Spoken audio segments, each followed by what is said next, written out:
Hi everyone, it's me Joanna again. Today in this video, I'm gonna show you how to cook shakshuka. Yes, shakshuka. It's a Middle Eastern dish, my own version. I hope you'll enjoy it. So guys, ito yung mga ingredients na kakailanganin natin. Sibuyas. Dalawang type ng sibuyas ang ilalagay ko, yung red tsaka yung white. Tapos konting bawang. Meron tayong red bell pepper. Kalahati lang ang ilalagay ko. Because we're going to put also the siling berde na haba. Siling haba sa Tagalog, ang tawag natin. Of course, we have our seasonings. Meron tayong cumin powder, cayenne powder, konting coriander powder, paprika, the sweet paprika, white pepper, and this is our chili powder, ang aking favorite, para maging maanghang siya lalo, and konting salt. So, it's up to you guys na mag-adjust na kung according to your taste when it comes to our seasonings. Maglalagay din tayo ng konting coriander leaves. Of course, for shakshuka, hindi mawawala yung ating eggs. Saka, maglalagay tayo ng 5 piraso ng kamatis. So, yung kamatis na to, ang ginawa ko, hiniwa ko siya sa gitna ng paekis. Tapos, binanlian ko siya. So, nagpakulo ako ng tubig at ibinabad ko lang sila ng siguro mga good for 15 minutes.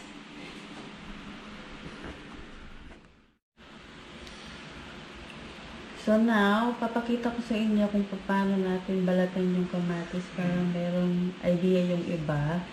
Kasi normally, gumagamit sila ng tomato sauce yung delata. But I prefer the fresh one. Mas healthy siya para sa akin.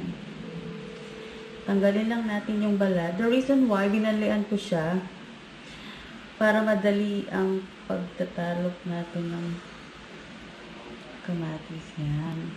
Or kung gusto nyo namang isama yung balat, okay din.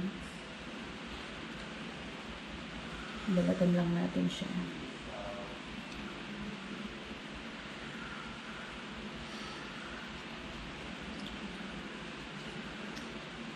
Ganitong kamatis din ang ginagamit ko sa pagluluto ng picadillo tsaka ginisang okra.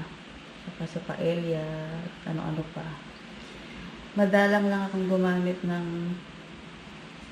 yung tomato sauce na nakalata. Alam niyo naman, tumatanda na tayo. Kailangan natin maging health conscious kahit pa paano. Hiwain lang natin siya.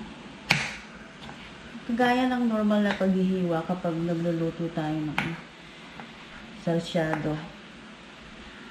Actually, shakshuka is like sarsyadong itlog. Yan. Hiwain lang natin yung ating kamatis. And then we're gonna start cooking our shakshuka. So, mainit na yung ating kawali. Ang una nating ilalagay yung ating sibuyas. I'm using olive oil, by the way. Hindi yung vegetable oil na ginagamit natin sa pagpiprito. Lagyan lang natin yung ating. Normally, ang inuuna nila, yung authentic na shakshuka, inuuna nila yung kamatis, tapos susunod nila yung bawang, etc. etc. But because, again, it's my own version, gusto ko, igigisa ko muna yung bawang sibuyas. Filipino style. Noy-pin na noy-pin. So, lutuin lang natin yung ating sibuyas. Antayin lang natin siyang maging soft and ma-brown-brown ng konti.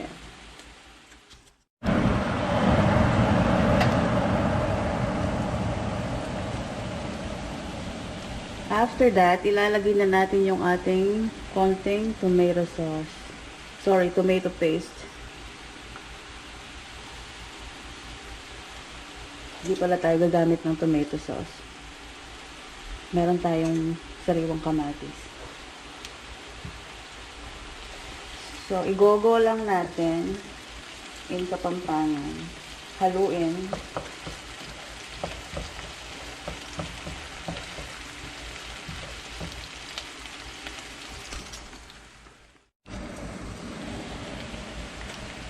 So, pag nahalo na natin yung ating tomato paste sa ating sibuyas bawang, lalagay natin yung green chili.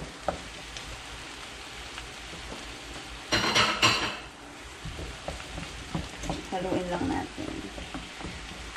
Lutuin lang natin sa mga 1 minute. Tapos, idadagdag na natin yung ating bell pepper.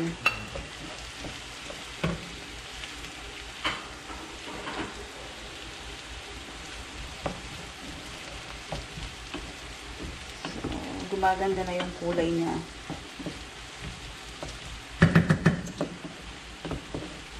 Pagkatapos natin ilagay yung ating pepper, green pepper, saka yung bell pepper natin, ilalagay na natin yung ating kamatis.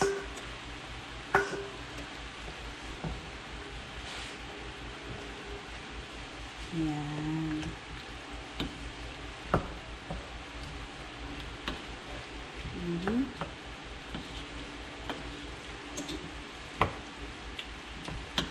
Halo-halo lang.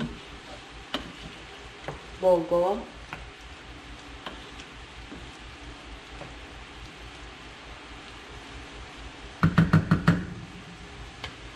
And then,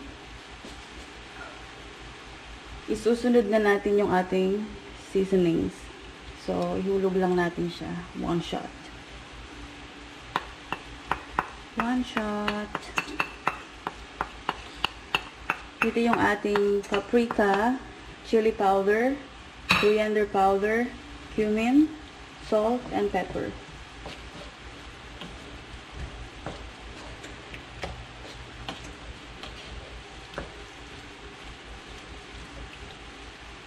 Ihalo lang natin siyang mabuti.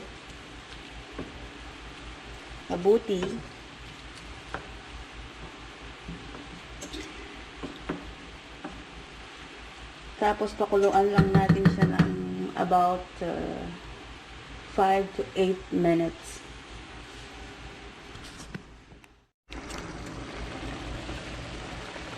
So, kumulo na siya. Kita nyo naman. Ang ganda ng kulay. So, luto na yung ating kamatis. Actually, hindi naman natin siya kailangan pakuluan ng mga 20 to 30 minutes kasi sariwang kamatis naman yung nilagay natin. Lagyan na natin yung egg.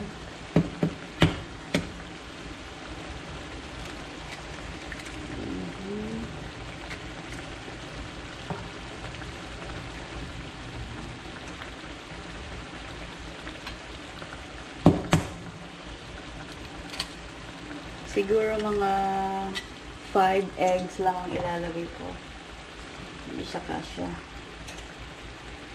Pag more than 5. Saka 2 lang kaming kakain. So, I think it's more than enough. Okay lang. Hulog lang natin siya. Huwag natin siyang hahaluin. Hayaan lang natin siyang mag-swimming dyan. Yan.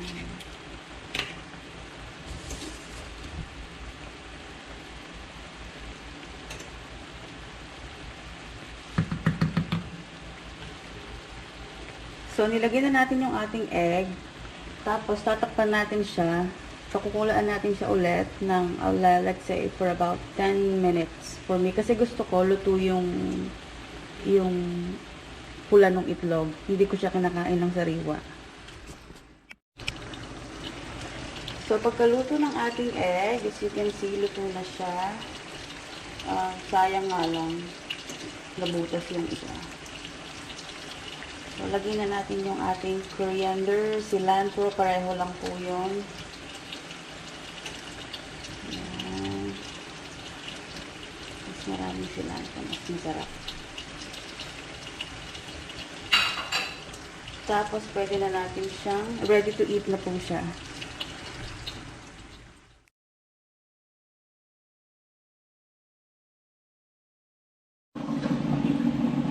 I'm hungry. I'm gonna eat or no? Okay, it's ready. Yes, come on. Try the shakshuka and tell them. Who is this? Shakshuka. What does he do for a living? Shakshuka?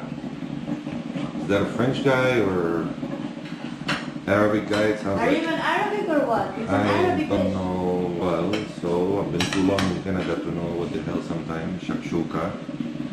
It's eggs with sauce and some Yeah. stuff like that. Okay. Want me to try and give you an opinion? Of course. You have to give them your nice opinion. Nice opinion. Whatever I do, I have to say it's good. So otherwise, I'll sleep outside tonight.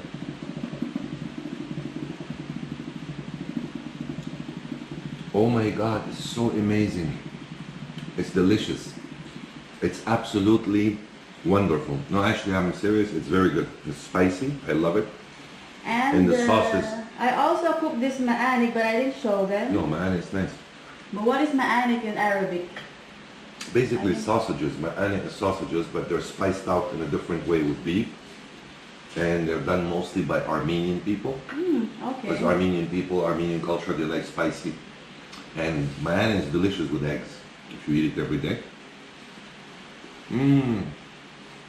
Amazing.